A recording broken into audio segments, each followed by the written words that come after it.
I put out a suggestion to Tom yesterday.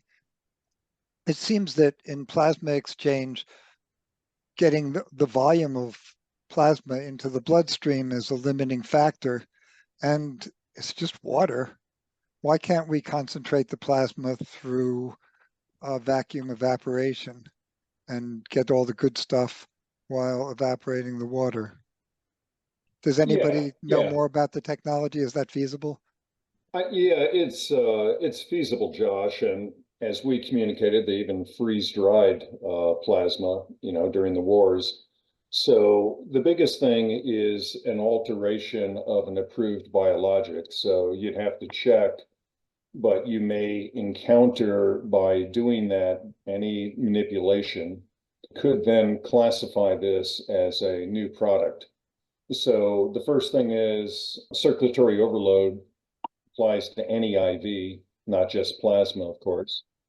And although the volumes with plasma therapies are pretty large, average IV is a liter, we're talking 3 liters.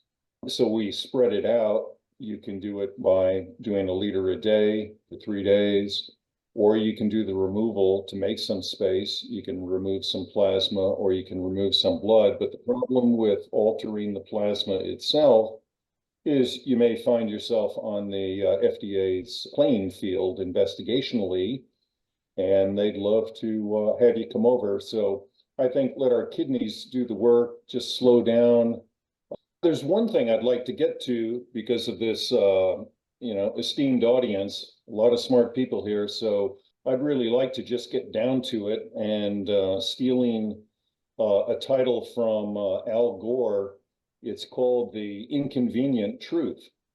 And the basic setup to it is that we have a very disciplined medical system, the Flexner system in 1910, the German system of science as it came in. But as we find ourselves here at this point in time, we know that we have a quantum biology. That's the good news. The bad news is, as Scientific America put out, if you think quantum physics is weird, the more you understand it, it's actually weirder than you think. So in a lot of ways, I want to talk about life and the transplantation of life. And we can even use vaccines as an example. But we have a couple of these inconvenient truths going on. One is within our biology, and the other one, let's say, is within our universe. We have quantum physics out there. The universe is expanding. We don't know if it's because there's a parallel universe. We don't know because the majority of it is comprised of dark matter. We don't know. So when we get into longevity and life, the unfortunate part is we know that life creates life. You don't transplant a dead heart. When you get plasma that's biopreserved, you're preserving life and you're really transplanting life. And that's why it works. The systems that are in place, and now I'll go to the example with viruses and vaccines. Let's take polio. That was a viral carcass. It was dead, but it got a physical response within our immune system. Now we're at INRA, and that again is not a living entity, but it triggers a response in our body. And that's very similar to supplements. That's very similar to sterilized biologics. You do get a response from sterilized IVIG. It's not the same though. If that polio virus was alive, you'd get polio. If that COVID virus was alive, you'd get COVID. So the transference of life could be life or death in the case of pathogens, but it shows a distinct line of demarcation between chemical supplementation or sterilized biologic supplementation and the fact of transplanting things that are alive and the significance of that.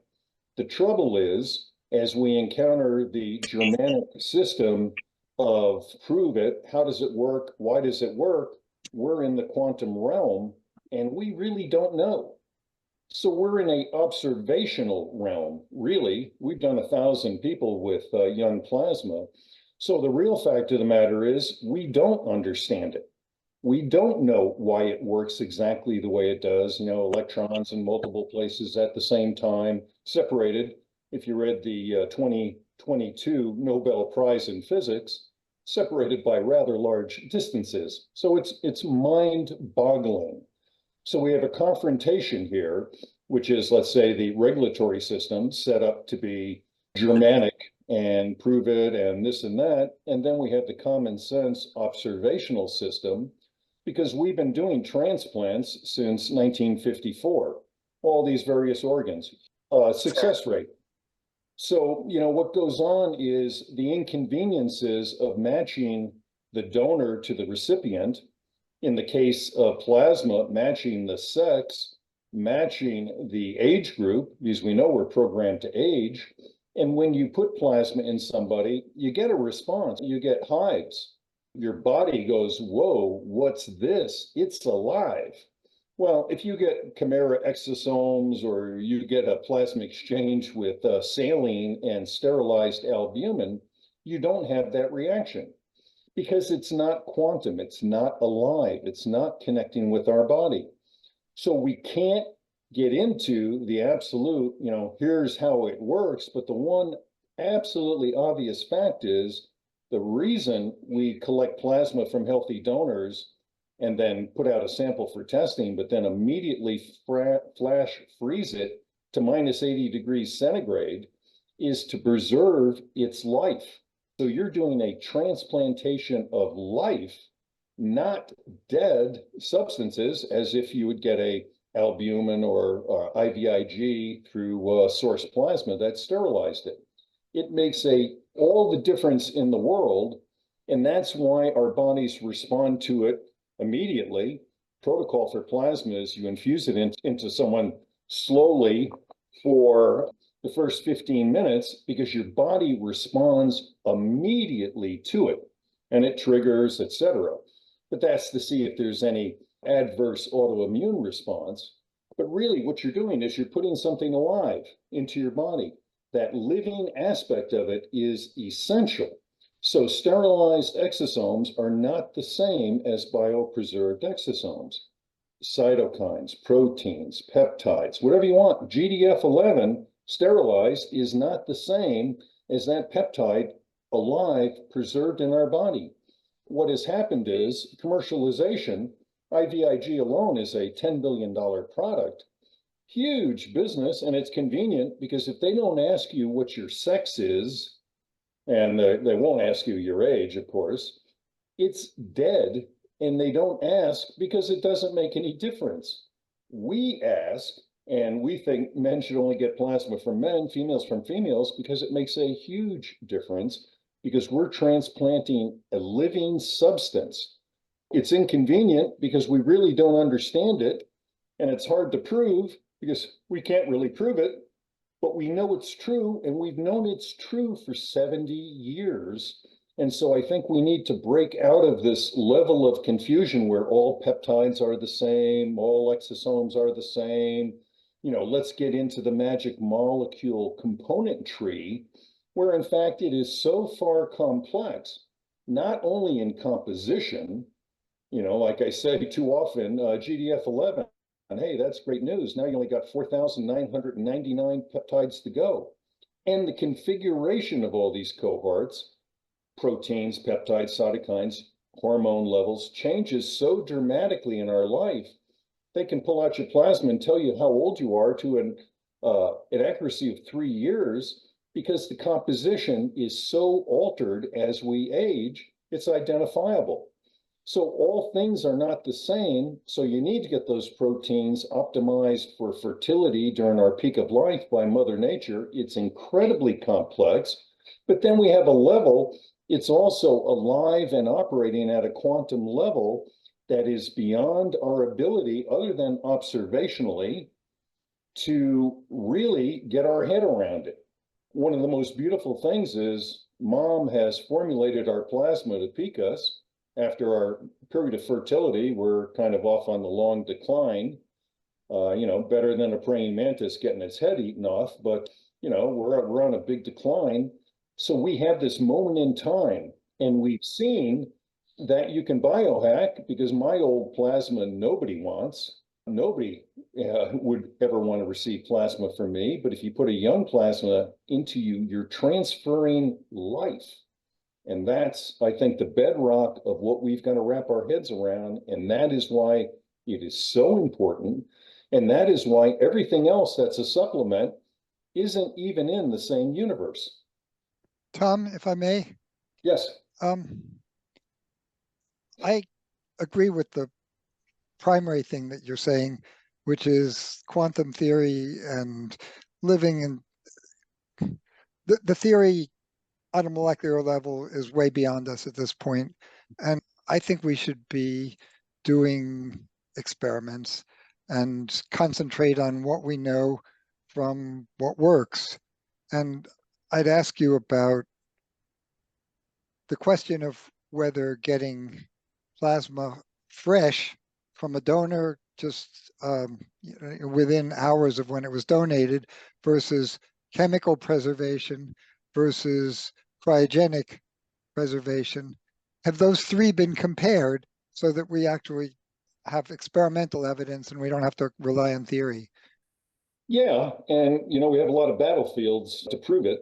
The most important thing for everyone in this realm here to understand is we've been using blood and plasma since World War I, but it was rife with undetectable pathogens, predominantly hepatitis, then getting worse during the AIDS era, and we just couldn't deal with it.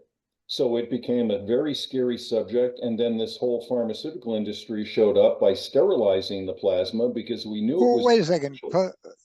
The pathogens are in whole blood, but when you, And plasma. as I understand it, plasma is filtered to the level where bacteria can't get through. Is No, that right?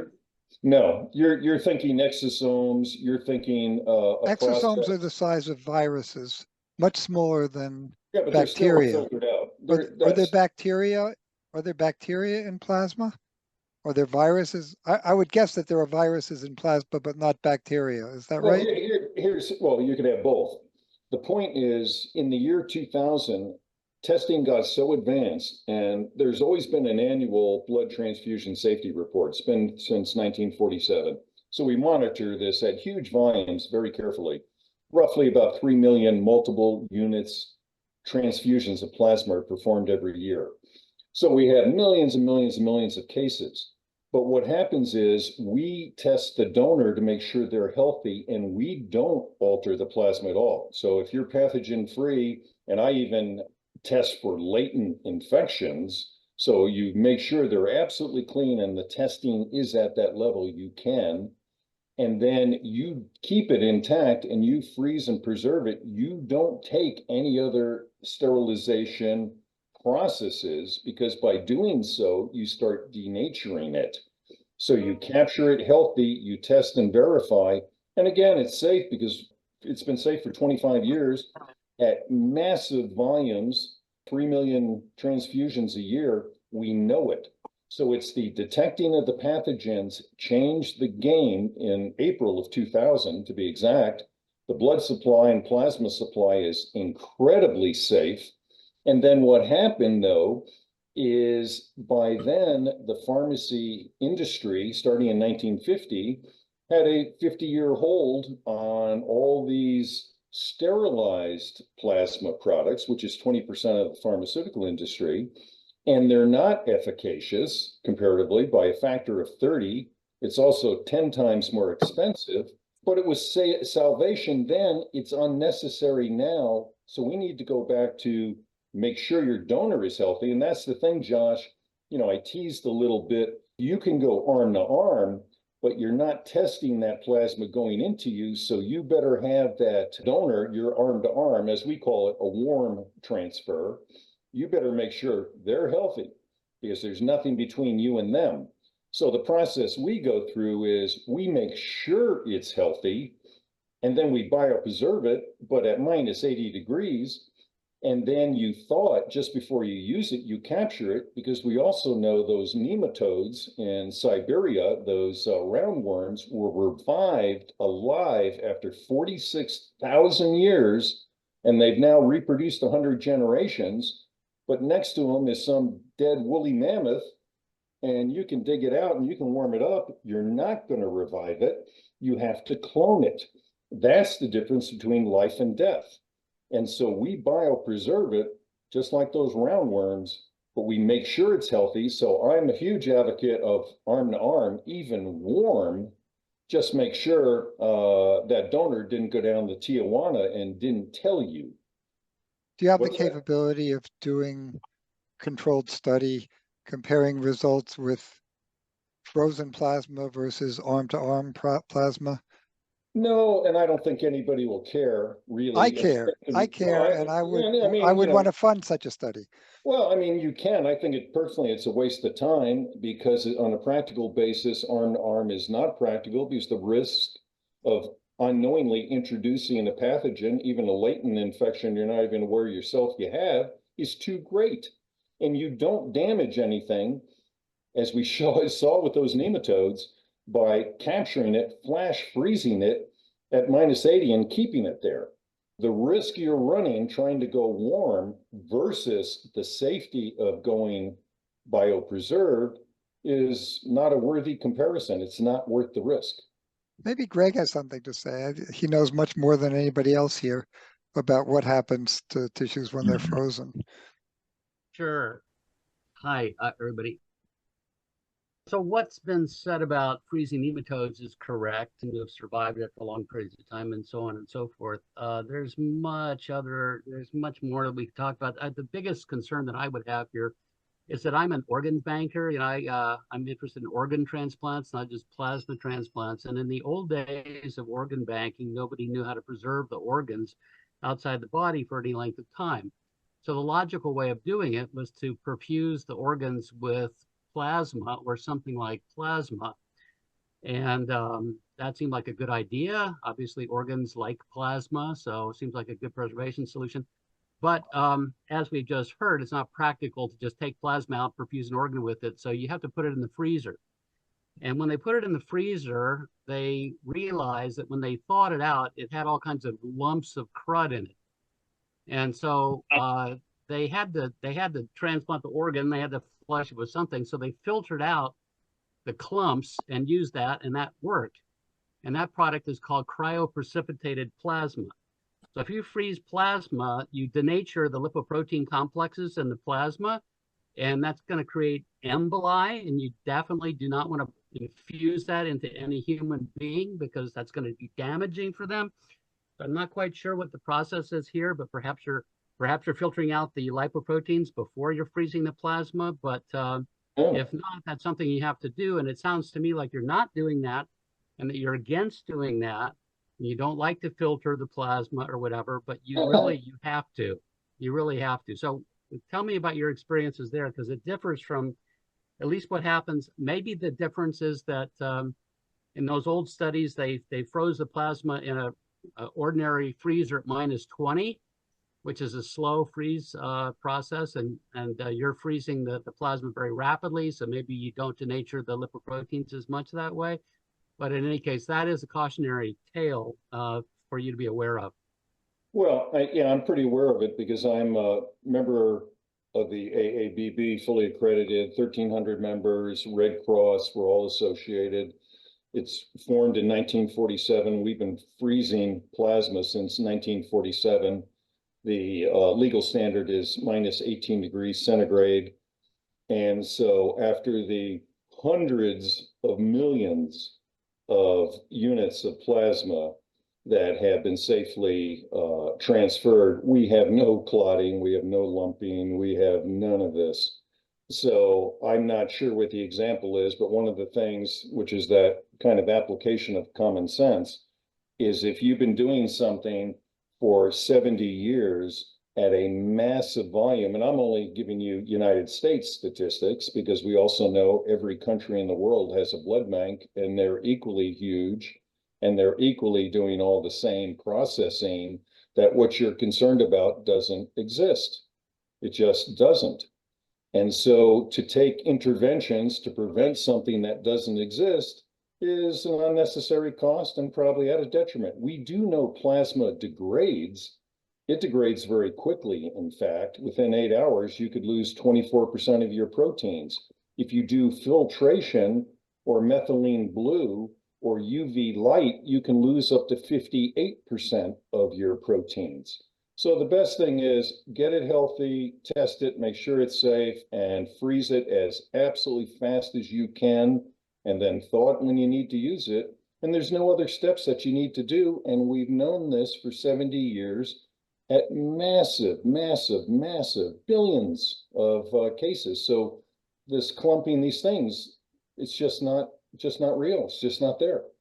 There seems to be a contradiction in that you said that the standard is minus 18 degrees, but you're freezing at minus 80 degrees, or did I just misunderstand you?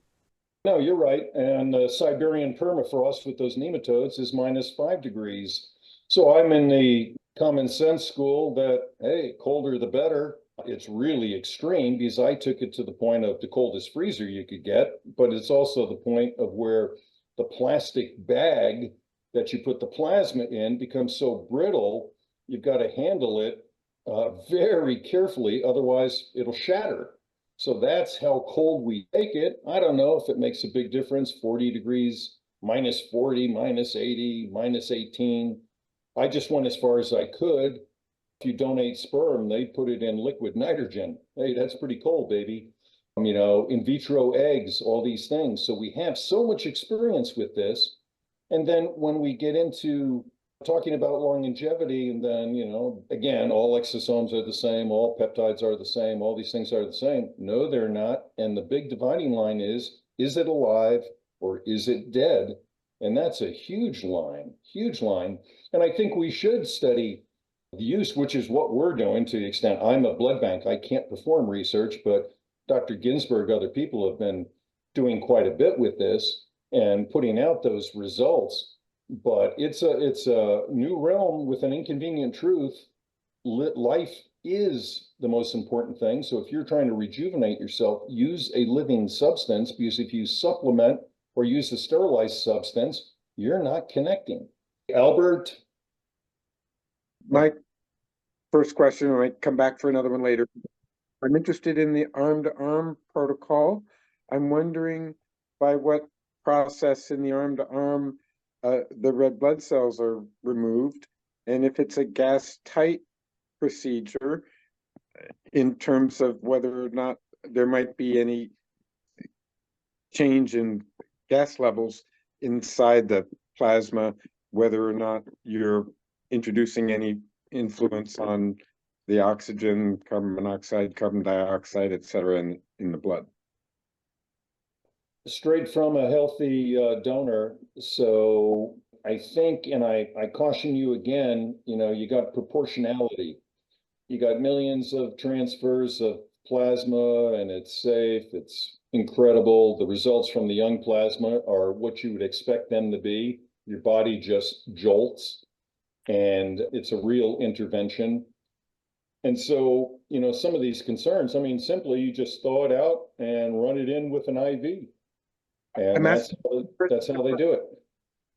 You said the warm connection, when you go from one arm to another, if you've previously verified that the donor is not bearing any infections or clotting you're worried about, you said there's a procedure where you can go arm to arm with just plasma. And I'm wondering, describe for us the setup that removes the red blood cells, and tell us arm to arm how many liters of plasma you might transfer in this setup, because presumably the donor is going to have to get replenished at some point if they give more than a couple liters, right?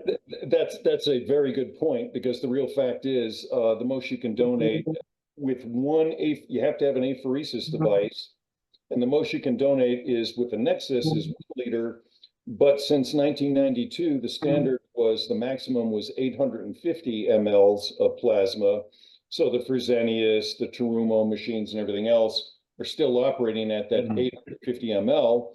And again, I am against warm to warm is it's too many risks and why bother? It really has no benefit. And you're right, you're going to go slowly because the most you're going to get from that donor is going to be, and they have to go through an apheresis device to separate out their plasma, but you can do it warm, is going to be about 700 mLs. So if you want 3 liters, do the math, you're going to be doing that arm to arm for quite a while, or repeatedly, because that's the most you can do. And you can only do apheresis on that removal level twice a week is your maximum. Quickly again, Tom, sometimes there'll be messages in the chat. So you should probably turn on your chat screen. So because Greg, for instance, responded to your thing. Sorry to interrupt. Thank you, Tom. I understood that and appreciate the detail. What happens to the packed red cells that are being removed? The Red Cross has programs where they try to collect what they call the double reds for plasma donation. But Yeah. Can you talk what happens to that fraction?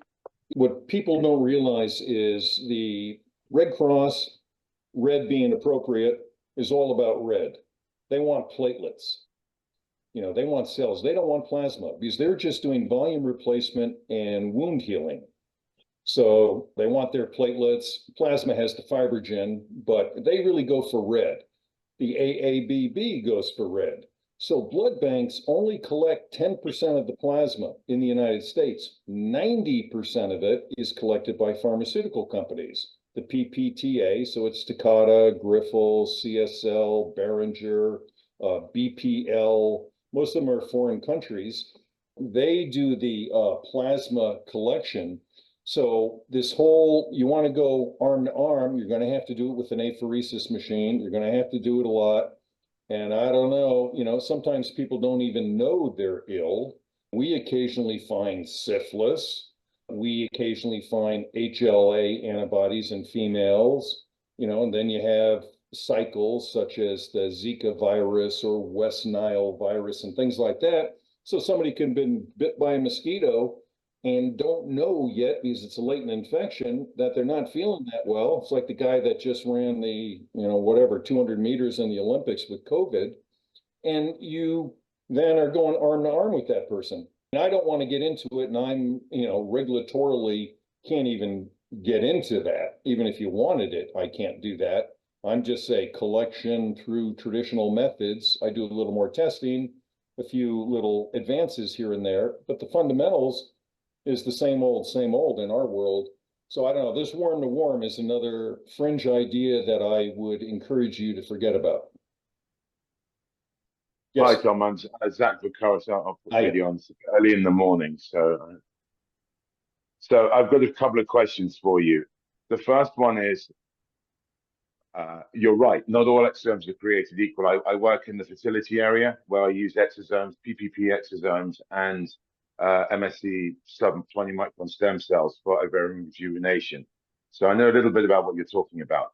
But with regard to what you're talking about, number one, when you say you feel great, well, that's great. You feel great. Have you quantified that feeling? What are those quantifications? Can you please break down to me how this improves? What are those relative to the biomarkers of aging? Number one. Number two, I agree, not all exosomes are created equal.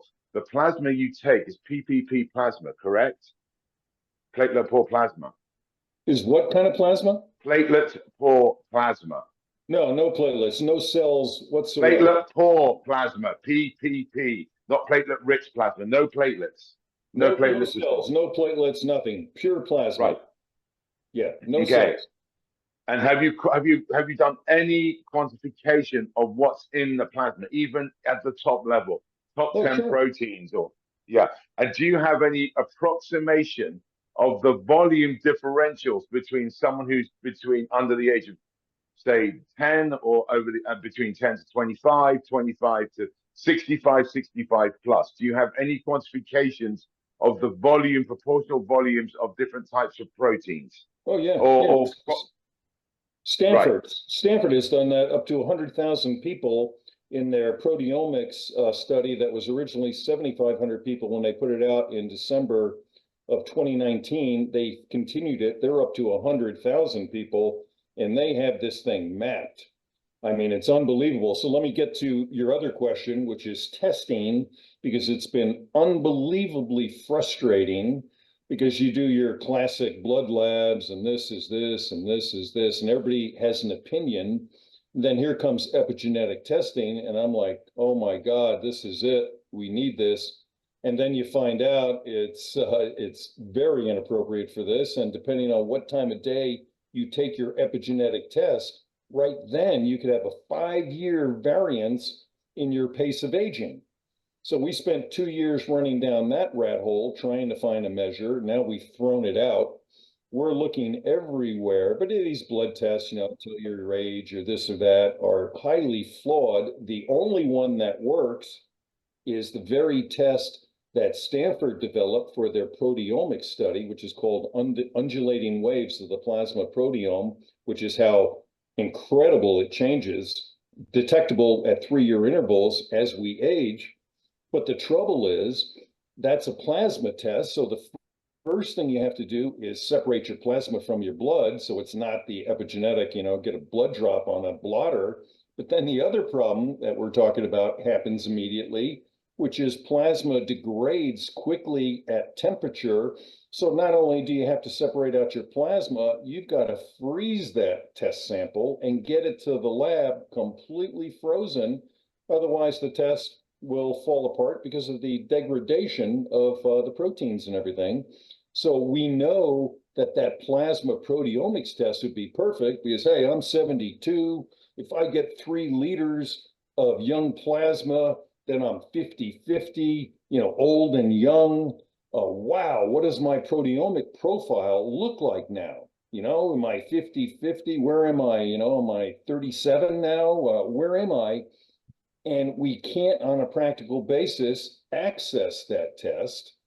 And it's incredible because, the mechanics of it are just impractical. It's incredibly frustrating. So we don't have anything other than, hey, my handicap was 8, now it's 6. I'm better in bed. I have less wrinkles on my face. I'm stronger. My shoulder doesn't hurt, all that kind of stuff.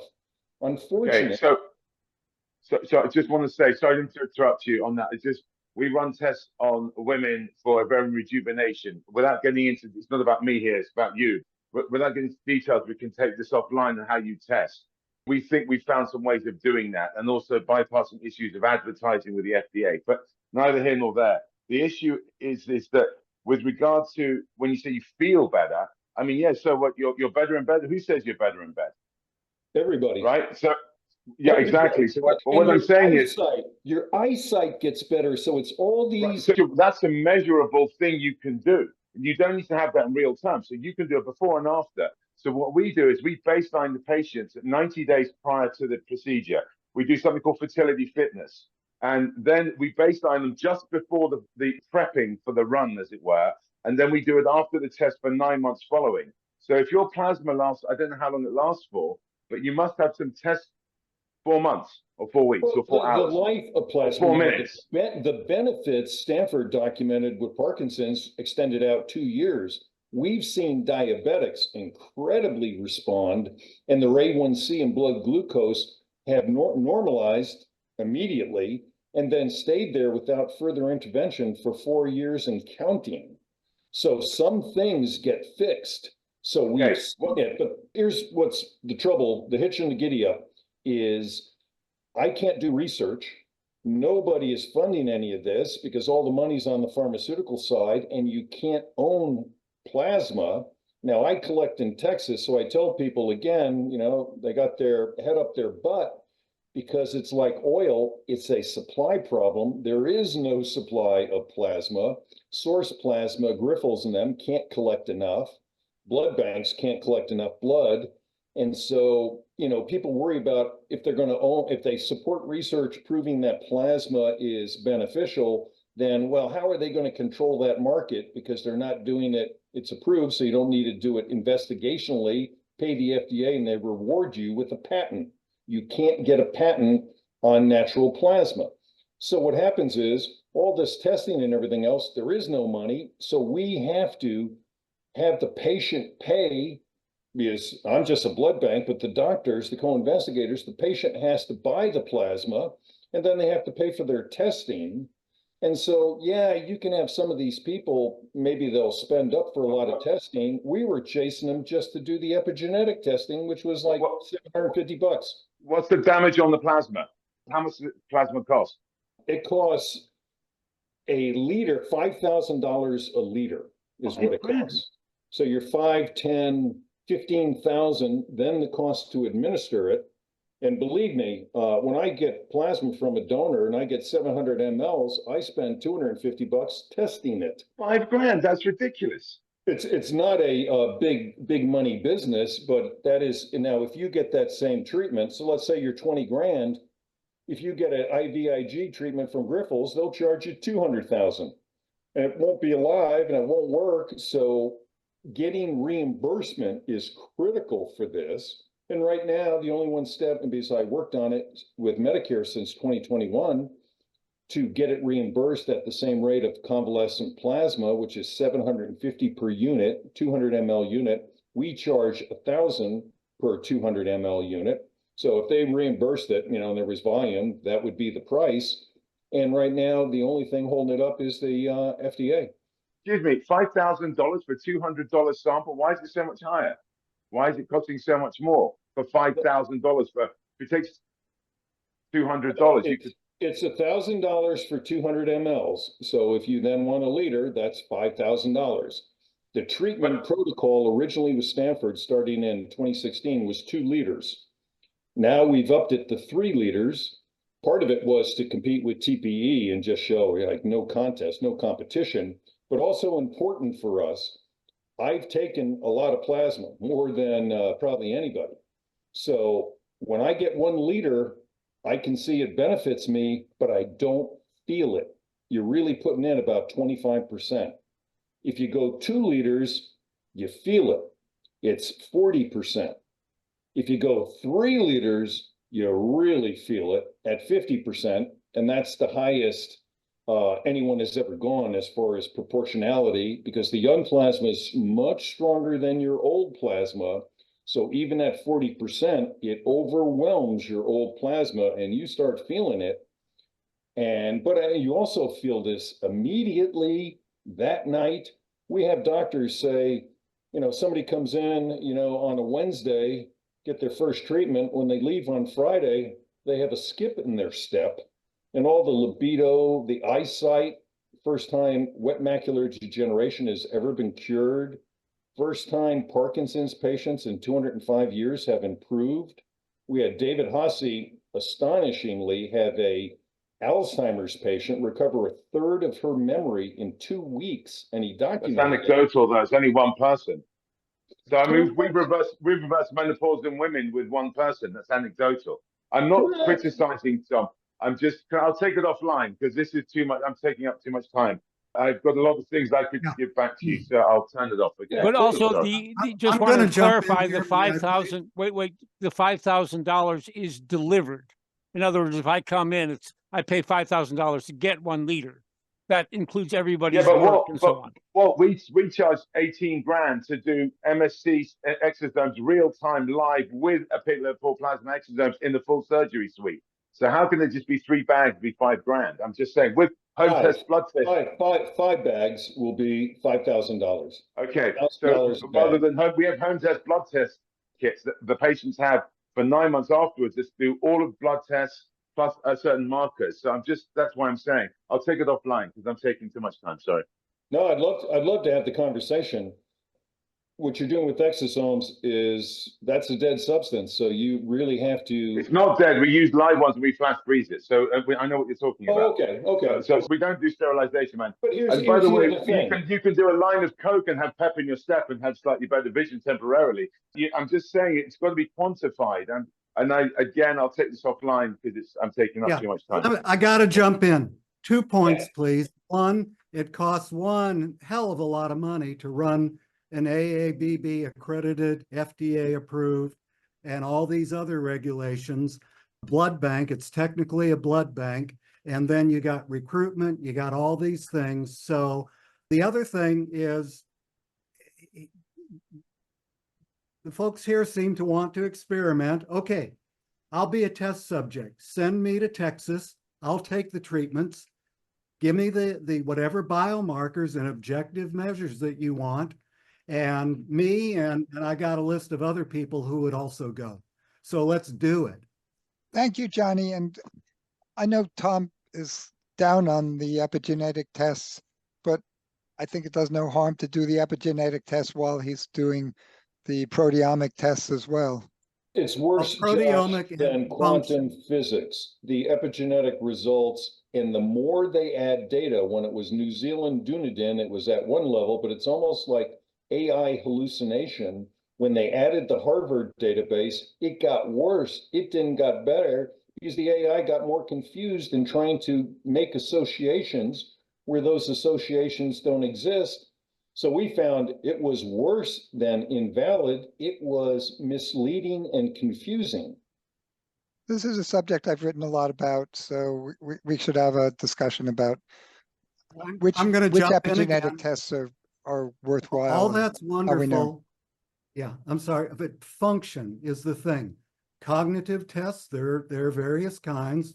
We could talk about that, but function tests, 6-minute walk test, grip strength, 30-second chair stand, and the like. And also there are scored subjective tests if you're into that sort of thing, into measuring.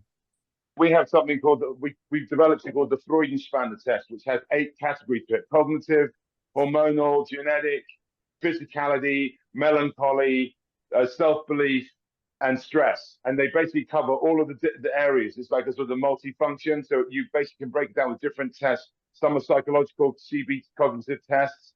Some have genetic tests. Some have hormonal tests, and the whole thing is put together. And by doing that, you can take an average between them, and that mitigates the issues that you're talking about, which is genetic function. Because when you take hormonal panel tests for someone, say they're doing a stress monitor, your cortisol levels massively peak when you wake up, and then they drop again. So there's different things that there's certain times of day. So you have to baseline it at certain times, and then you do it at the same time. So doing your weight. If you weigh yourself in the morning, I can vary as much as 7 pounds in weight just by doing what I do during the day. So you have to do it set times, and you have to have the same baseline for which you break it out. But again, with your exosomes, why do you have to use young exosomes? And how young do you have to be? Again, I'm not questioning whether you're right or wrong. Wait, I'm just before saying, you answer that, Tom, as the host, I have to intervene for a second. There's several people that have put good questions in the chat, and I hope you will get around to addressing them. Thank you. Yeah, and the first one is, why not more studies and things like that? So again, we're back to there is no money. There's a nonprofit called the Golden Gift, where at least Diane Ginsburg is on version 4 of the study she's been doing with a IRB and putting those results out and everything else. But when you ask a patient to pay for the plasma, pay for the treatment, and pay for all the testing, it's actually the compliance and adherence to what they should be doing and everything else. And that's been chasing cats. So it would be nice if it was structured and you really could do a lot of things, but what you're going to find is that the AABB and Red Cross won't give you any plasma. They're not interested. Pharmaceutical companies don't have a play because they can't patent it. And so it's kind of, the most important thing in biohacking our lives is the orphan child. And again, it's supply, so it's kind of stupid to think just because you can't patent it, it's not important. Nobody cares what patent is behind the gasoline they buy at the pump. But that is the mentality, so the money just hasn't been there. And the issue with exosomes is we know that the composition of plasma is so unbelievably complex that each of these cohorts has its place. Hormones do, exosomes do, peptides do, cytokines do, proteins do, but they're cohorts.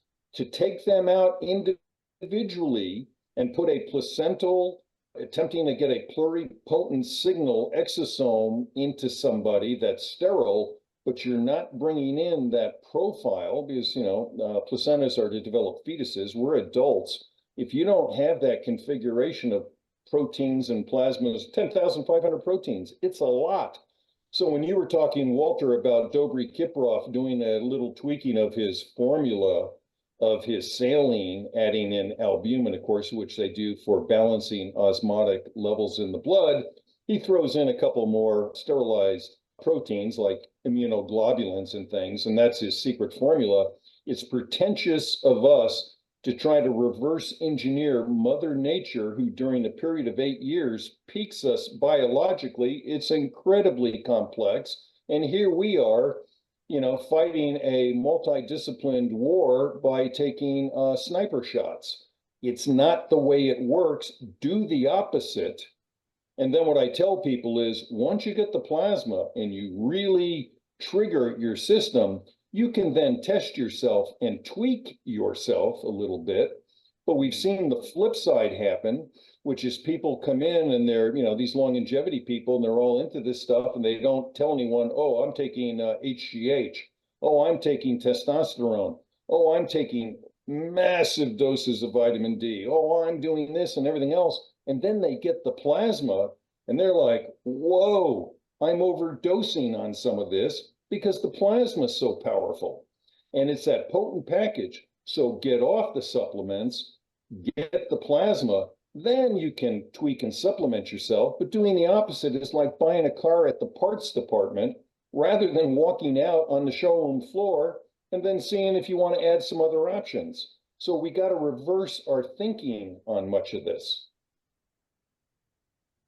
Tom, I really respect what you're saying, but science is like getting rid of all the possible options by throwing in 654 different proteins you don't know, right? What doing what? So you say you feel better, but you haven't quantified it. And the reason I say this is because I'm doing the same thing you are in a different way of reversing menopause in women, and it's very difficult. I do understand where you're coming from, but you have to quantify those leaps. So who's the gentleman who said Zach, we can't, and that is the inconvenient truth, because this is at a molecular level, at a quantum level. We don't even understand it. So we can observe. You can quantify, you don't see light photons, but you see shadows. So it's the same principle. You can understand from anecdotal data what you can do. Grip, what's the gentleman who said about grip tests or those sort of physicality tests? You can do those tests. They don't cost any money. You can exploit for that. I've done them. So no question about it.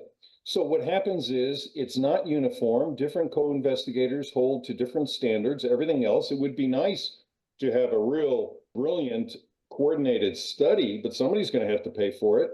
And the fact of the matter is, an unbelievable number of volunteers. Johnny, you'll have another 100 people who, hey, I'll get some plasma. Sure. I'll show you my Freudenspanners test. Maybe that won't help for you. I don't know. You might like it. Tom, could you take a minute and look at the chat and make sure those people get covered? Starting with Greg at 8:30. Well, I just want to be polite and make sure everybody who's put their stuff in gets addressed. Well, I mean, Albert has this comment about the FDA and everything else. So plasma is legal to use in any medical case whatsoever. So we're not involved with the FDA. They actually will just drag you down. So nice of them to say, oh, you can't charge the patients, but they'll sure as hell charge you for their supervision. So we're just staying out of it. And unfortunately, that then leaves patients have to pay for themselves. I mean, that's where it's at now. Yeah, there's a lot of different ways people have been measuring things. Diane Ginsburg is an expert at menopause and all these. So people do it, but there's no consistency at this point. And I know it's not a satisfying answer, but the other fact of the matter is some of these things, the quantum aspects of it, we're not at a level of understanding even to figure it out. And we don't even understand photosynthesis. So all I'm saying is 70 years of organ transplants and biopreserved blood and IVF have taught us something. Life is the important quantity. If what you're supplementing with is not alive, it's not going to work in rejuvenating you. It'll support you, but it won't have the big benefits that all these people advertise or promote. It just won't. It's much more complex than that.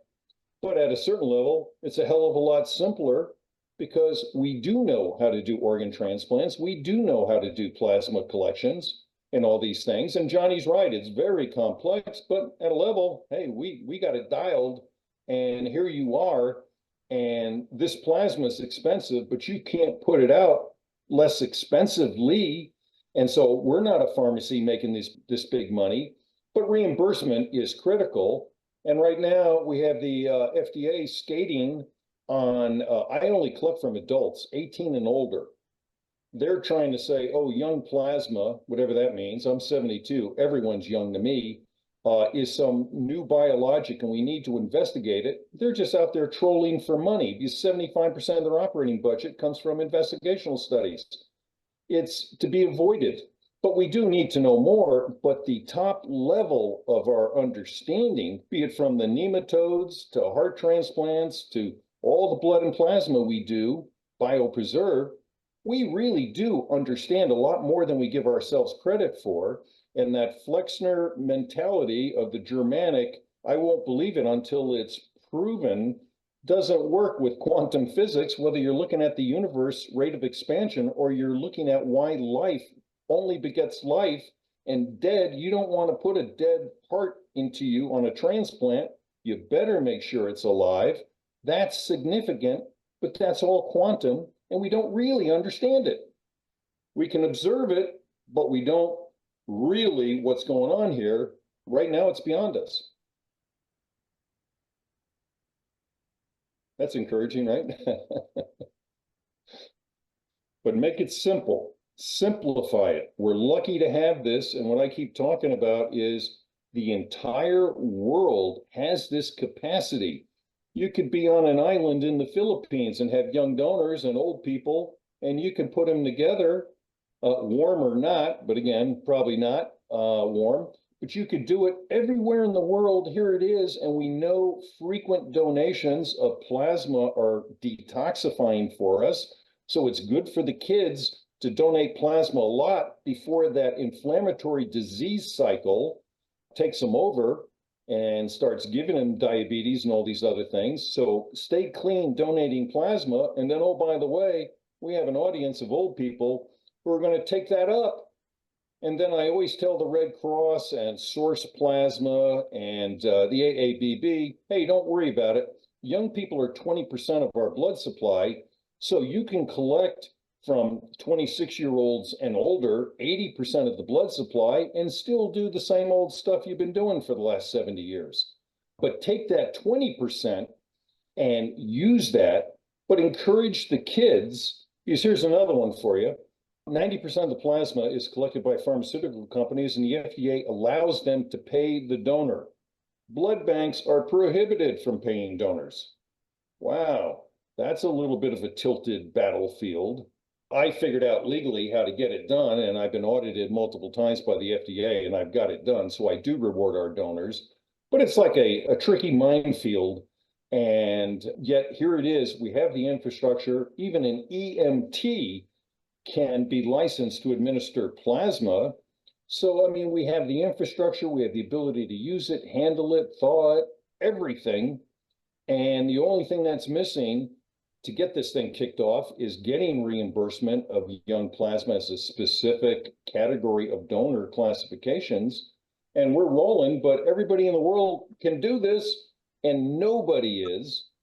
Because we're just locked into blood banks don't care. They want platelets. And you got the pharmaceutical industry that's just churning along as they always have for 70 years. And they're suppressing the fact that what they're selling you, it takes 30 times more donors to create IVIG than it does a convalescent plasma dose of immunoglobulins.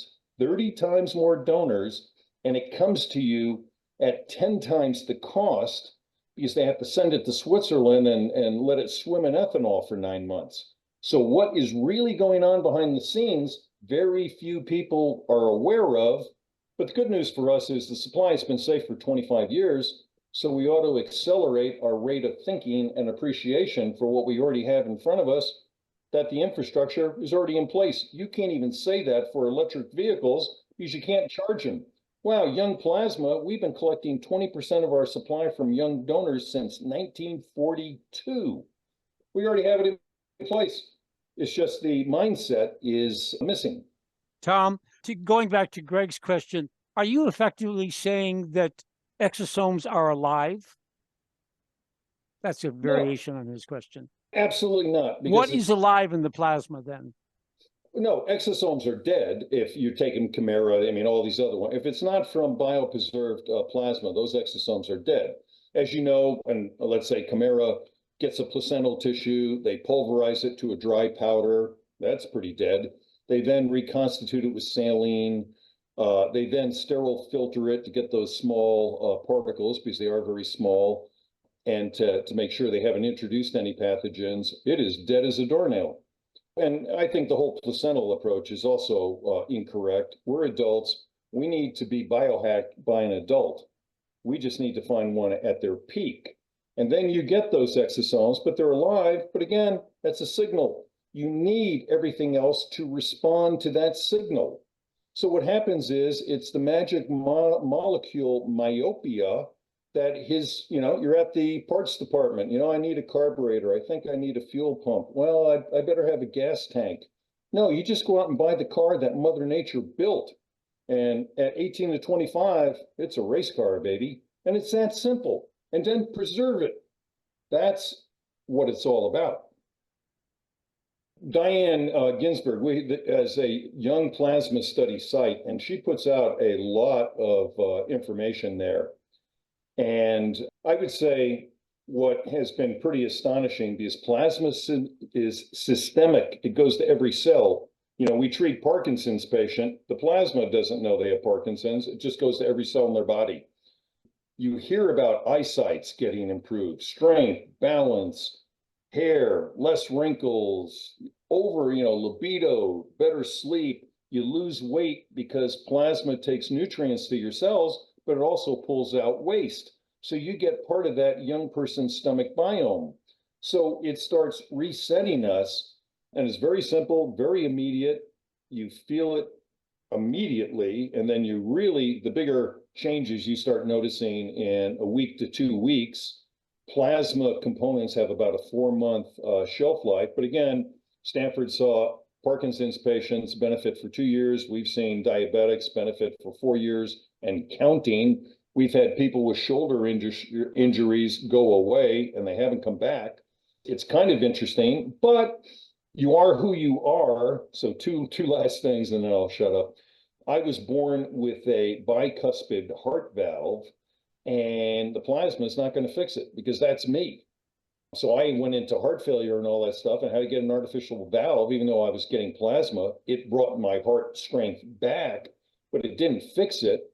And so it makes us who we are, because the other myth, I believe, is, and Diane Ginsburg talks about this with Hayflick and fundamental physics. It gets more complicated with quantum physics. But when we age, all you can do is slow down the aging process, repair the damage that's been done to you. But my hair is not going to turn black. You're not going to push yourself back into a different position. You're going to maximize what you are, and everything you have, you're going to regenerate. My skin is better now than it was 10 years ago, but I'm not, again, going to get my hair and all this stuff back. So it's important to do this. It's important to do as much as you can. It's volume related. It is systemic. It's unfortunately expensive, but it's so simple. It's so safe. All you have to do is take a Benadryl and a Prilosec just to lower your histamine response. And bam, there you are. And your body just, first it goes, what is this? When you're getting hives and everything, it's like, what's going on? And then it goes, wow, I remember this. I used to get this plasma 50 years ago. Whoa, man, I'm feeling horny tonight. Whatever, and it happens. So it's amazing, but don't delay, because you're not going to get yourself back to 35. I'm just going to be a 72 who's robust, but I'm not going to be who I used to be. So you fix and repair what you have, but it's not going to turn back the clock. So that's important. This is Albert jumping in, so I didn't raise my hand, but as a toxicologist, I'm worried. I heard for the first time, I apologize if I missed it earlier, you mentioned that there's a reaction that can look like or feel like, or both, hives Yep. if someone doesn't take some antihistamine first. And I'm wondering how often that is a visible red discoloration of people's skin, and if it is systemic or commonly localized to the area around the injection where it feels like Oh, hives, it's, like yeah, hives. yeah, the plasma is systemic, so the hives will go everywhere. And it's, very minor. Sometimes you don't get them. And, treat yourself and it'll go away. That night it'll go away, but it's showing your body is like, wow, I got something different here going on. And then your body, adjusts to it. So if that's the worst it is, there's nothing to worry about. And the other kind of cool thing about plasma is because all the pharmaceuticals, everybody, has a cabinet full of prescriptions. Those prescriptions are carried to our cells in the plasma. So when you're medicating, you don't have to get off your medication because it's not incompatible with the plasma. So the only thing I caution is just don't be jacking up on HGH and hormones and these other substances because you're going to get a lot of it. I'll give you an example. I've never supplemented my testosterone. And when I was in my 60s, I got down to 200. And, but oh well. I'm old. I got the young plasma. It reset me at 500 and I've no supplements, no nothing. 8 years later, I'm still at 500. So it just kind of woke up my body. So we find some of these changes like the diabetics, A1C and blood glucose, you get some real changes. You lose weight. I probably lost 15 pounds and it kept off of me. You see these things. And very, very interesting. So it won't affect any prescriptions you're taking, but watch out for those supplements. You don't want to be loading up when you're getting the plasma, which is again why I tell people get the plasma first and then tweak yourself. Don't try to figure it out and you could end up overdosing. What exactly degrades if you let the plasma, or if you don't freeze it? What The exactly? proteins, yeah, the configuration of the proteins. I mean, I have general numbers. So in 8 hours, it could be, if you have it in a refrigerator, not frozen, it could be 20% of the proteins. Time keeps getting worse, but that's with the blood bank. If you had like the blood mobile before you have to go back home, you put it in the refrigerator, you get back home and you take out the test sample and you freeze it. So they've got an 8-hour window. So And the plasma isn't really alive. It just has the components of life. no, it's completely alive. They keep it alive in a refrigerator so they don't let it dry out and die. And then they freeze it. And that's the worst case. I mean, I flash freeze immediately. So you have a window, but we know if you wait 6 to 8 hours, you lose 20%. And that's at refrigerator versus minus 18 degrees or colder. And then in some instances, like I mentioned, sterile filtration, methylene blue, UV light can take that destruction up to 58%. We don't do any of those things. So we keep it intact. And that's, it's been proven if you do it as quickly as we do it, because again, that's really the basis of even Stanford's, the technique they use for their proteomics tests.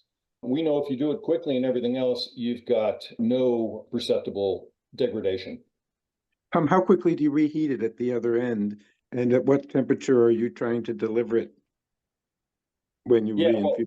yeah, it's kind of cool because, you bring it in super cold and then you warm it up to, 98 degrees. And because nothing's worse, and I started out in the IV business, nothing's worse than getting a cold IV. It chills you to your core. And something nice about getting a warm IV, because it's like, oh, that's nice. So I even try to tell health spas, even when you're giving somebody Myers cocktail or saline, warm it up a little bit, they'll like that. So you put it in a water bath and it slowly undulates and, plasma warmers, very common device. Plasma warming is even reimbursed already by Medicare. So very standard, and you warm it up to, let's say, roughly 98 degrees Fahrenheit. And there you go, just before you put it in. How long does it take to do that thawing from frozen solid to 98F? 20 minutes. Well, in conclusion about the hives, I disagree with your conclusion that there's nothing to worry about. When you see systemic hives, it's an indication of a systemic hemoxygenase 1 reaction. We know that's boosting all of the byproducts, and you know I worry about the carbon monoxide, but there's also free iron coming out of that that's going to make its way to hopefully to ferritin and bilirubin. And I'm wondering, have you looked at any of these other biomarkers downstream during that hive reaction or at body temperature, which may also be detectably increasing during the hive reaction? It's also produced in this pathway. You're overly concerned. We've been having hive reactions since 1918. You know, you have 3 million transfusions of plasma a year. They all probably have a hive reaction. I can pretty well guarantee that. It dissipates very quickly. If you take the Benadryl Prilosec, it'll dissipate while you're even getting the infusion. If you go a little later, that night it'll be gone, and it's gone. So I always tell people your risk of getting struck by lightning is 1 in 1,500 in your lifetime. Be careful. Your risk of getting run over crossing traffic is very high. Your risk of all these things is, but your risk of hives is not. So you got to have things put into proportion, and, you know, worrying about the gas levels, worried about hives and everything else, it's the monster under the bed, and it's not real. It's like I constantly get talked to about vaccines and COVID and all this stuff, and it's not carried in the blood supply. Hasn't. SARS wasn't. It's not. It's not even there. So it's this whole mentality. So just put it all in relative proportion. You've got a greater chance of getting struck by lightning than you're going to go in and have an adverse plasma reaction. I mean, and it's not even close. I'm sorry, I thought most people got the hives, and now you're saying that's very rare? Most people don't get it? No, I said the opposite. Everybody does. That's how our bodies work. It's okay. I mean, it's minor. I mean, sometimes almost imperceptible. I'm not all that sensitive to it. Some people are a little more sensitive to it, but it's like it's a yawn. It's like nothing, and there it is. But we've known it for 120 years, so there's no big surprise. But there's no manifestation of problems because the volume of plasma we administer is 10,000 units a day. If something was going to go wrong, you know, after 120 years or so, you'd notice it. So it's just not there. It's the monster under the bed.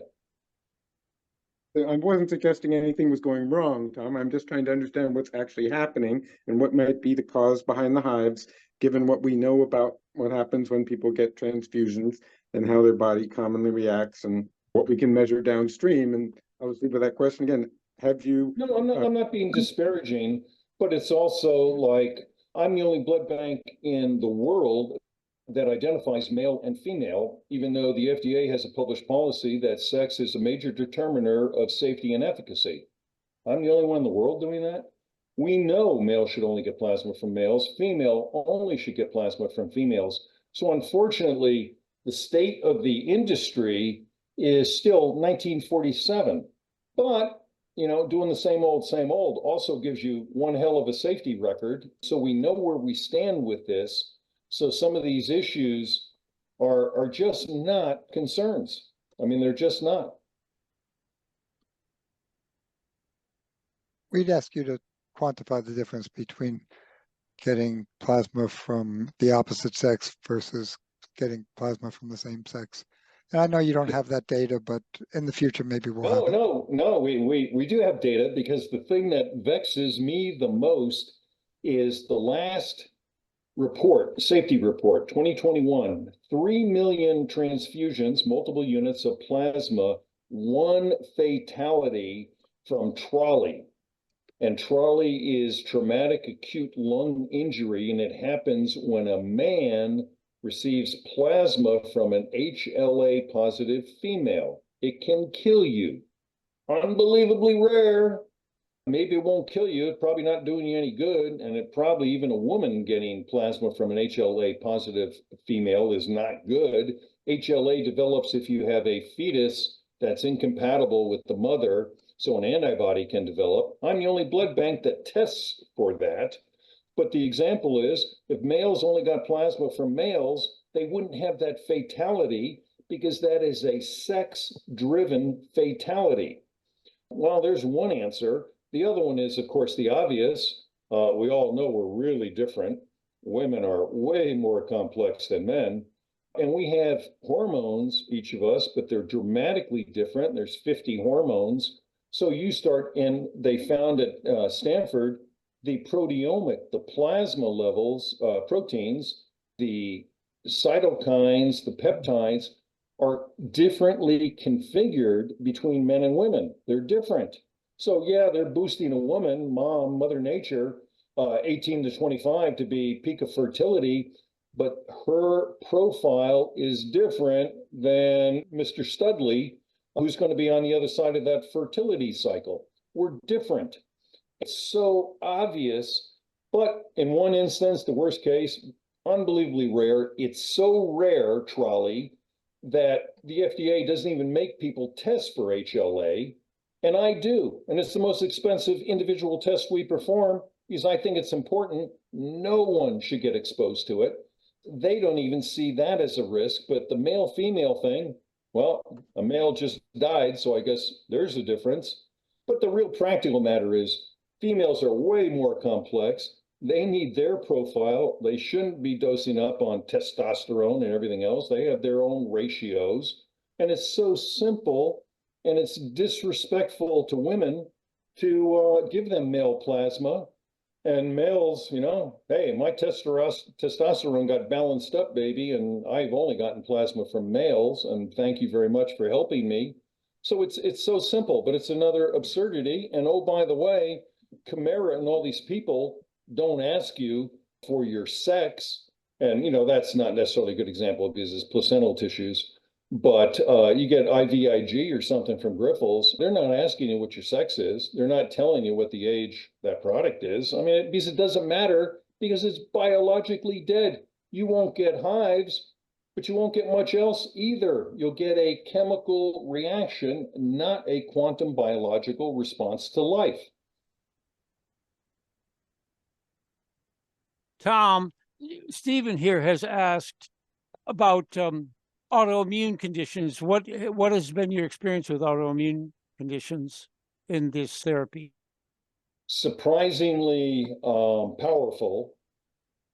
And one thing we can't get into as a blood bank is cancer. Because the old thing is, oh my God, if it stimulates your cells, well, it could stimulate cancer cells. So, oh God. A couple doctors have actually used it, and we know there's so many different types of cancers. So, you know, a lot of this is possibly and probably specific, but they found that the cancer patients improved because they lowered their systemic inflammation. Because the plasma coming out of these kids is much less inflamed than ours as we get older. Hey, you know, age-related conditions. Oh, yeah, that's the old. You don't see age-related conditions in the young. They're getting them younger, but not when they're young, they don't have them. These are all inflammatory diseases, and they start wreaking havoc on us. And so we found that young plasma lowers your systemic inflammation and, you know, has been beneficial. And they found that these cancer patients responded because their level of inflammation moderated, but that's sketchy territory to talk, you know, cancer at all. So we try to avoid it. But in standard cases of inflammation, it seems to be very beneficial. And we also know, you know, similar on that vein, that's where TPE for the last 50 years got its claim to fame. Is basically they change the oil, takes 10 to 14 days for inflammation to build up in your plasma. So if you get TPE once a week, keep that inflammation from building up, which is exactly what I tell our college student donors. You know, they don't care. They just rather get the money for the time they spent, but very, very beneficial, but it won't repair you. But changing the oil is a good thing. Tom, along those lines, we have Greg in the audience who is responsible for the trim trials that restore the thymus. If I get you right, one could expect that young plasma would go about restoring degenerated organs that aren't terminally destroyed. Yes. Is that correct? Could one expect that this kind of therapy would perhaps, just taking the thymus as an example, begin to rebuild it? Yeah, and very, very profound. Stanford said it right at the very beginning of their young plasma studies. Major organ response is huge. My own heart failure, I went from 20% pumping, which is, you're just about dead, to now I'm at 52%, which is normal. So, and you find in the Parkinson's patient, we're replacing some of the proteins on their substantia nigra, which then facilitates the production of dopamine. So they start recovering because, as you know, if you receive a prescription for dopamine, your body shuts down producing it. And then as you build a tolerance, you're soon going to be falling off a cliff. So we found that. So we have instances, and another classic, of course, is the response with diabetics. That to me has been the most astonishing turnaround, type 2 diabetics. And if their insulin starts coming back normally, maybe, their pancreas got improved. So we do see the response, be it your heart, be it your liver, your pancreas, your substantia nigra. So we see these organs responding, but the plasma is systemic, so it's making your eyes better too. It just goes everywhere, and that's pretty cool. But you get such a range of responses, but we have seen organ level response as it was originally determined by Stanford.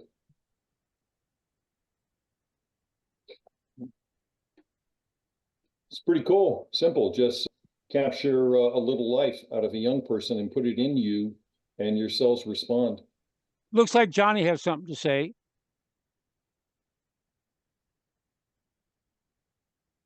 Yeah, I kind of have a lot to say, but I've been careful not to jump in and interfere with Tom's presentation too often anyway. But he's been in this plasma business for decades, and something needs to be said about experience. But here in this group, there are people who lean towards analyzing things, and that's amazing. That's a first step. And there are others here that, with an emphasis on safety and sometimes not so much safety, just do it.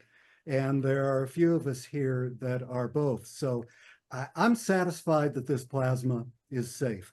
And I would not hesitate to go to the free nation of Texas to have these treatments. Now, in fact, young plasma is the first of my 3-step program that I'm this is going to smack of clickbait here, but that I'm staking my life on. And I mean that literally, because we have limited time. I'm 74, tick-tock.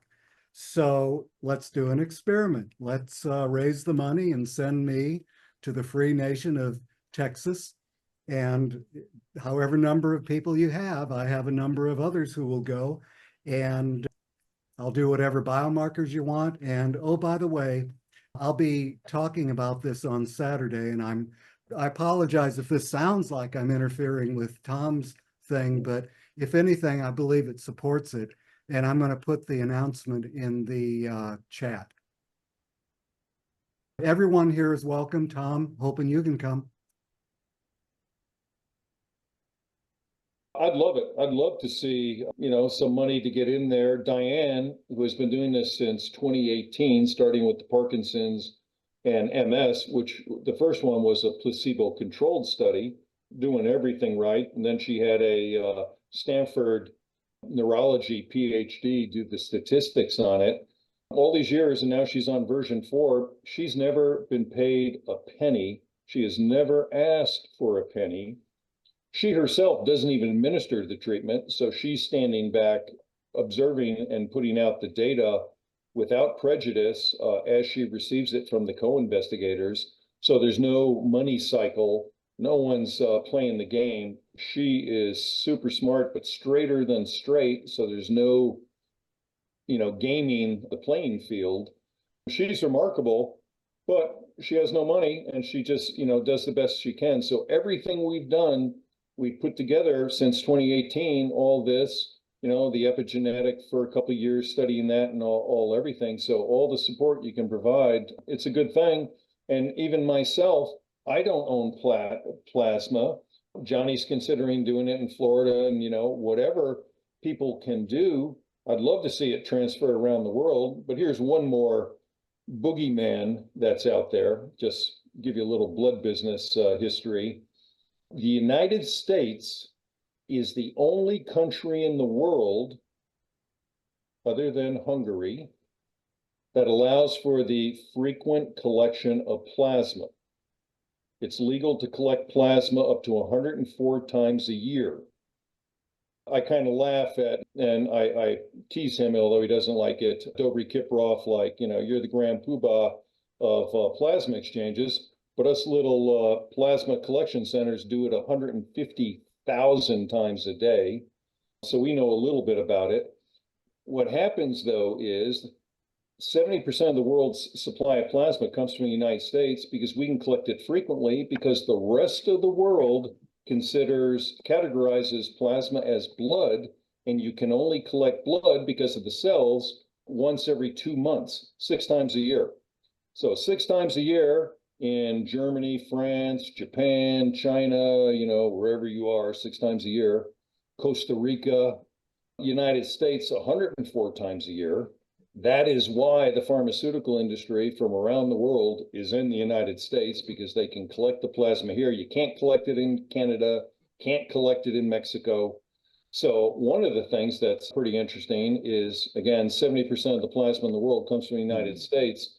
And when it gets down to young plasma, these countries, unless they change their laws, and it's an old construct to say plasma and blood are the same, one's got cells, one doesn't, they're not the same, separate them. Only the United States and Hungary, but Hungary's not too big in the game. Just like the other fact is, the United States is the only country in the world that allows pharmaceutical ads direct to consumers, along with New Zealand.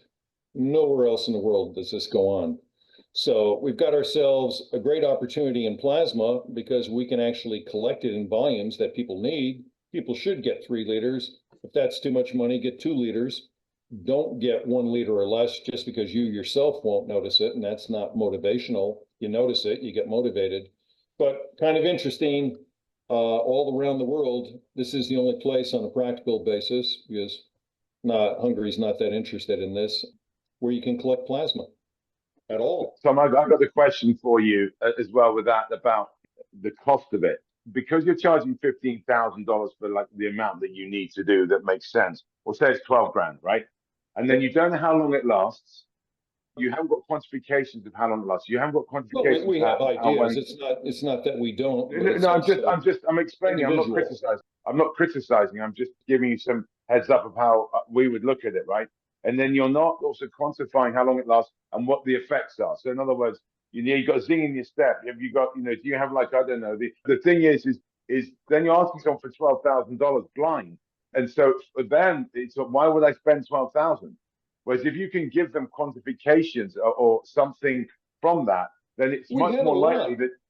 We have a lot. Go to the Young Plasma Study site. There's a lot of information there. Okay. And that's patient data. I'll do that offline. Okay, I'll email in the chat.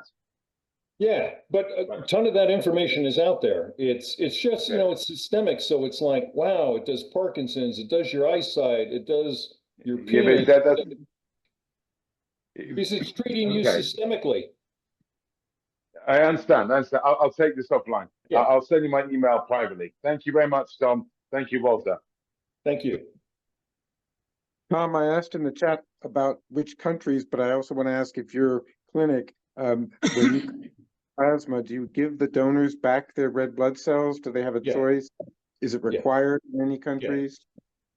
Yeah, and saline, and we replace the volume with saline. So we give them back all their cells and then 500 mLs of saline.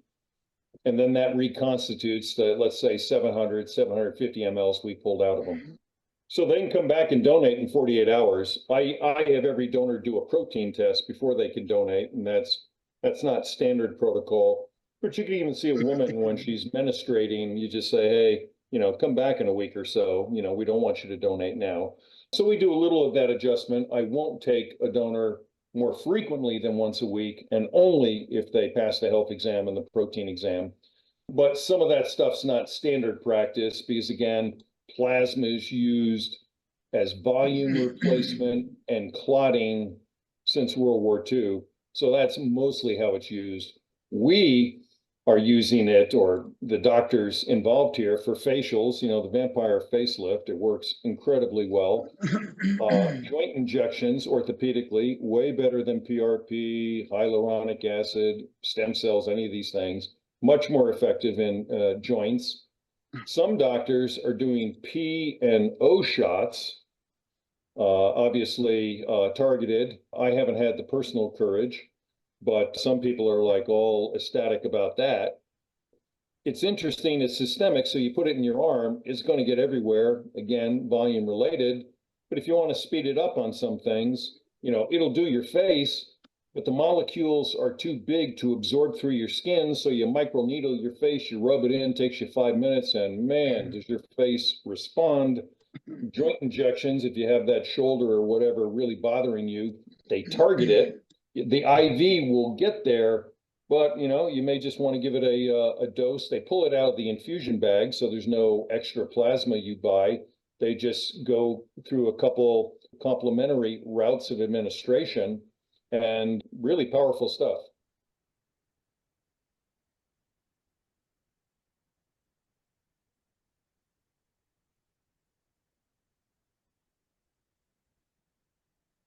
I used to be very passive before I got the plasma, so that's another benefit you get.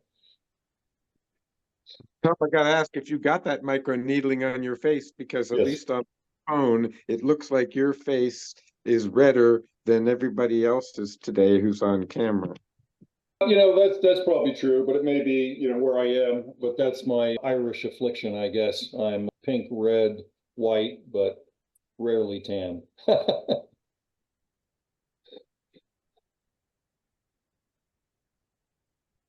Cough it up, anybody, if you got some questions. I think this has been pretty educational. I think, man, go to Texas. I'm sorry, I'd like to bring it to you. Hopefully the FDA will allow me someday to, ship it to your doctor. But you go to Texas, they've got it down.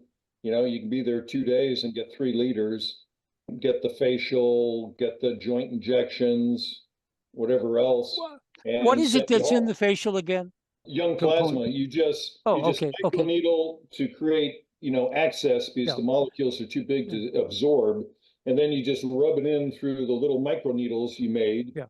And also, Greg mentioned that there were globs of something or other in the plasma that he was taking.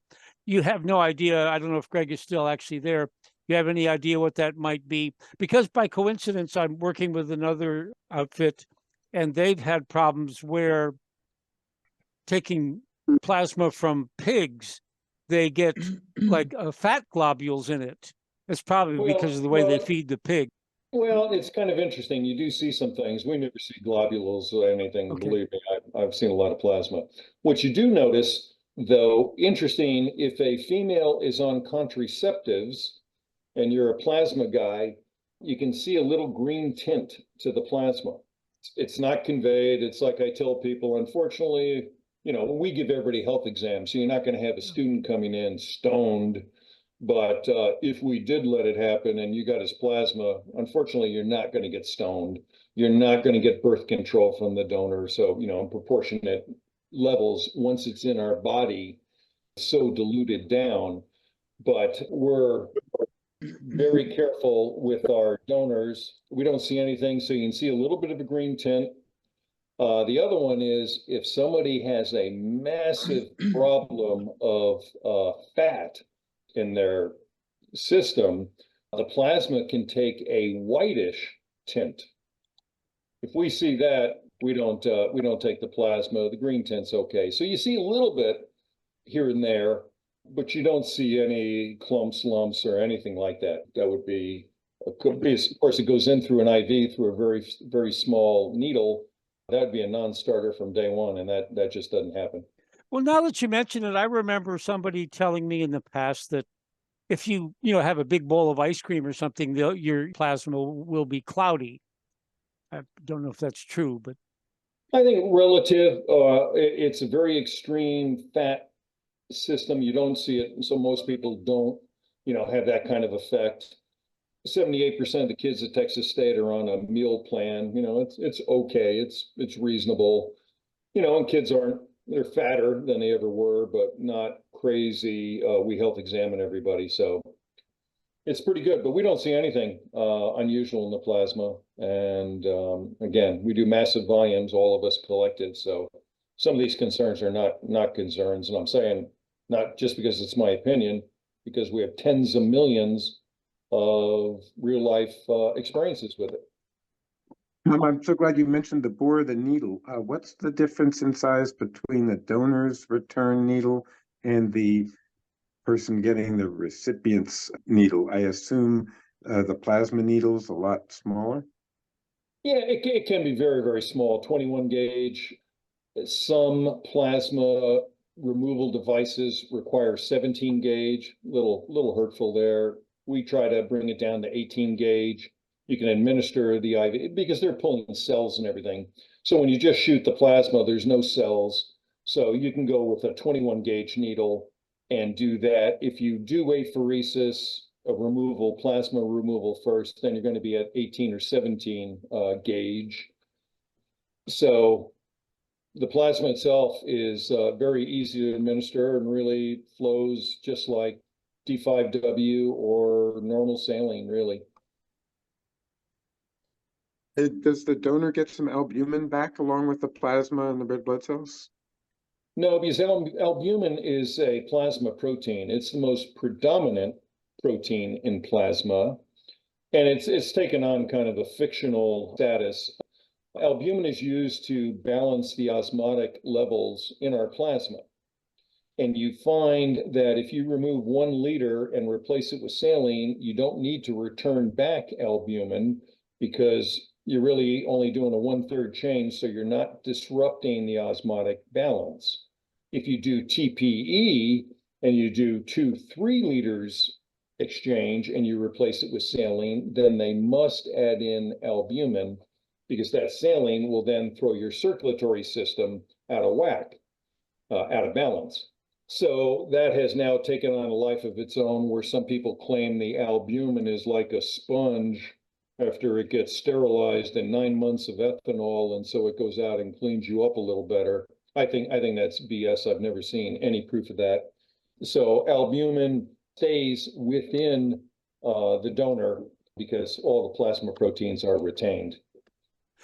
I'm probably going to misrepresent what you said, but as I recall, you basically said last time we spoke that TPE was rather the equivalent of cleansing your plasma, whereas this fresh frozen plasma approach actually gives you rejuvenated plasma. That's a big difference.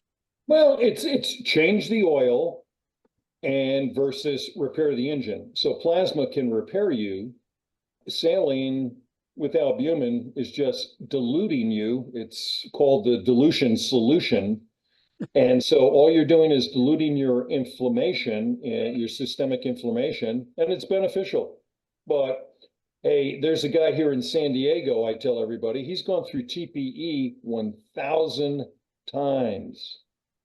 Think about it, 1,000 times. That's an $8 million bill. But the other thing that's obvious is, I guess it didn't fix him, because he's going back for his 1,001st real soon, within a week. So, it's AMBAR, 18 TPEs, and they slow Alzheimer's by 61%. 18. A lot of the people couldn't even vascularly survive the study. We do 2 liters into an Alzheimer's patient, and she recovered in just one case, recovered 1/3 of her memory in 2 weeks. So 18 and a 61% slowing of the continuation of the decline, 2 liters of young plasma, and a third of her memory came back. It's not even the same contest, but that's the inconvenient truth. The difference between it is quantum biology. It's alive. If it's not alive, it's not going to give you life. We really need to lock that in. Do you ever consider supplementing the plasma with, I don't know, B12 or something like that to make sure that the patient has a balanced?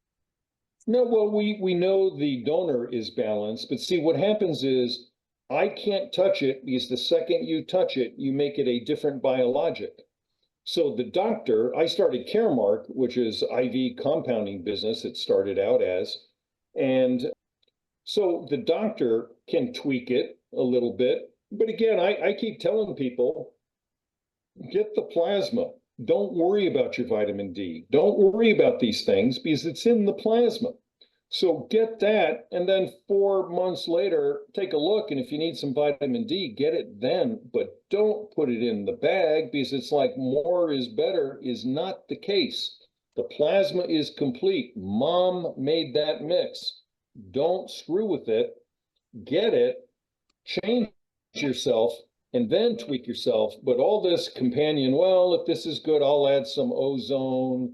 Well, I'll add some this, I'll add some that. Hey, mom didn't put that in the mix, so probably you don't need it, and possibly it can be an adverse consequence. I mean, I literally had a guy go to the hospital taking vitamin D because he was taking so much vitamin D, it was just like crazy. And then he got plasma and he ended up in a hospital. That one of these celebrity people was taking HGH and he overdosed on it when he got the plasma. And it's like, why are you doing that? You're getting plasma and you're still injecting yourself with HGH and testosterone? That's crazy. But some of these people do it. More is better. Leave it to mom. Mom made that formula. Take it exactly as it is. Get as much of it as you can, as frequently as you can. And there you go. Cost being the barrier right now. On the other hand, we know that there are some nutrients that are broadly deficient in the population, but I wouldn't recommend putting them in the plasma. And these are healthy kids. I mean, we defer 46% of the people who want to come and donate. Defer them. Say, you know what? I want the healthiest and the best. And so we have a very good selection process, but these kids aren't deficient in anything that we can perceive because we even give them the protein electrolysis test, and then we give them protein blood tests, total protein tests. So we really look into this. They're not deficient, so don't think you need to fix anything. You may be deficient, but wait 4 months and then tweak yourself, but don't try to add it while you're putting it in you because you're probably unnecessary, possibly unsafe, and at extra expense. Lose, lose, lose. Yeah, I hope my horning in again is welcome, but Yeah. This speaks to exosomes, cytokines, growth factors, and they're all in a balance with the target we're shooting for, youth. It's incredibly complex at massive, 10,500 proteins. And then Stanford comes out and says, well, we think these 400 proteins are associated with aging. Maybe something else. Maybe we don't really understand it. Another example is, as you may know, Grifols bought all of Stanford's research and Alkeist and everything. So Stanford did a pioneering PD study in 2016. In 2018, they did a pioneering AD study, Alzheimer's disease study, using young plasma, biopreserved, the whole thing. Grifols buys them. They then produce GDRF 6019 and GDRF 6021. One's for PD, one's for Alzheimer's. So it's like, oh boy, Grifols bought all that Stanford stuff, and here's the products they created. Well, the truth is, those products contain no young plasma. Really, what they did was create a composition from some of the plasma fractions they had left over that had not already been proprietized into an individual product. They put about 400 of them in after they swam in ethanol for 9 months. And guess what? Their GRF 6019, GRF 6021 studies have so far been a failure. Nothing even close to the young plasma studies that Stanford conducted, because Grifols' formula is dead. It is dead. So they're not getting the same results, even though they're like, oh, this is what we learned from Stanford, so here's the product we produced. No, it's not. And the results are showing it. So there's another classic example between living young life transference that Stanford did for AD and PT with young plasma versus Grifols productizing the science into dead as a doornail composition of 462 proteins that they don't really work. And the same thing went on with immunoglobulins in convalescent plasma that's alive versus convalescent versus COVID IVIG that was dead, didn't work. Live and dead, that's the inconvenient truth. All right, we've worn Tom out. Anybody else have any last minute questions? He seems to be infinite energy kind of person, but yeah.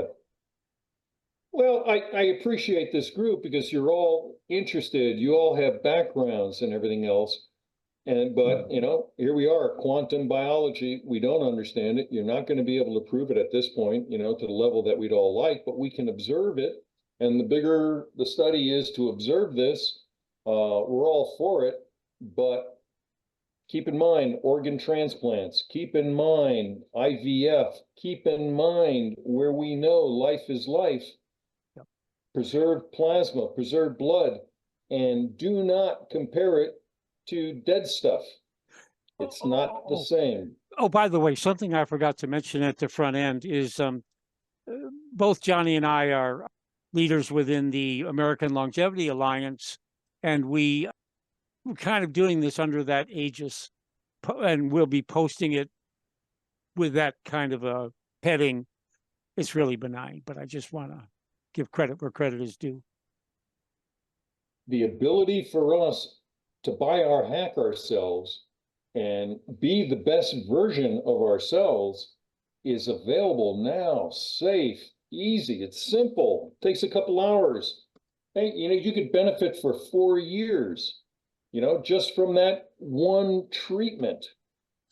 And the other fact, which I mentioned to Walter and I mentioned it to Johnny and everything else, which is really, really sad, is we had that wet macular degeneration case at Stanford with a transplant nurse who was injected in her eyes for 16 years, once a month. Both her eyeballs got injected. Wet macular degeneration never went away. Transplant nurse, so she knows, being treated at Stanford. So she got 3 liters of young plasma. The wet macular degeneration instantly cleared up within days, hasn't been back. She still gets examined once a month, no injections, hasn't returned. Stanford deemed wet macular degeneration incurable. Wow. So far it's been cured. They have not in a year referred a single patient to us. It's hard to imagine anybody lining up to get their eyeball injected. Jeez. That's what they do. Yeah. They're still doing it because, man, that's where the money is. And it's just like when we did our PD and MS study at the Neurology Center at the Texas Medical Center, big place. First time in 205 years, Parkinson's patients proven against a placebo. We closed the study down. We walk out the door, and in 5 years, they've not hung a single bag of plasma because they just went back to injecting every one of those patients with IVIG once a month for $135,000 a year. So they looked, well, we can improve them for the plasma for 20 grand and it could last as much as 2 years, or We can inject them once a month with dead IVIG that keeps them alive, but they won't get better. And boy, are we going to make a lot of money. That is another driving factor here. The sick care industry loves the business they're in, and they won't even treat you even if they know it's beneficial. The same way you can't go to a major medical center and get your stomach biome analyzed, even though we know it's the cause of inflammatory diseases. We just treat it when it's sick with prescriptions. We're not going to worry about fixing you before you get here. It's available to us. It's simple. It's amazing. And your body will love it. It remembers this formula from 50 years ago. It really does. I get a shot in my eye, every 6 weeks, and they have a scan to detect how I'm doing. You think I'm motivated to find out? It's the part of this, John, and I know you know this and everything else. Having people get better. When you've been getting injections in your eye for each of your eyes for 16 years, and now you're better, or you have Parkinson's and you think you're toast, and then you're starting to get a little balance and the constipation goes away and all these things, we can do it. Unfortunately, the industry is liking it where it is, and we get very little help. So whatever this group would like to do, we'll meet you with open arms. Well, thank you very much, Tom. Your presentations are so enlightening and so uplifting, really. I think it offers a lot of hope. I guess this is the end unless somebody has another urgent thing to say. Some of you are quite quiet, unfortunately. Farewell. Do it. Let's work together. Let's do this. I used to be old and ugly. Now I'm just ugly. Come on, there's hope.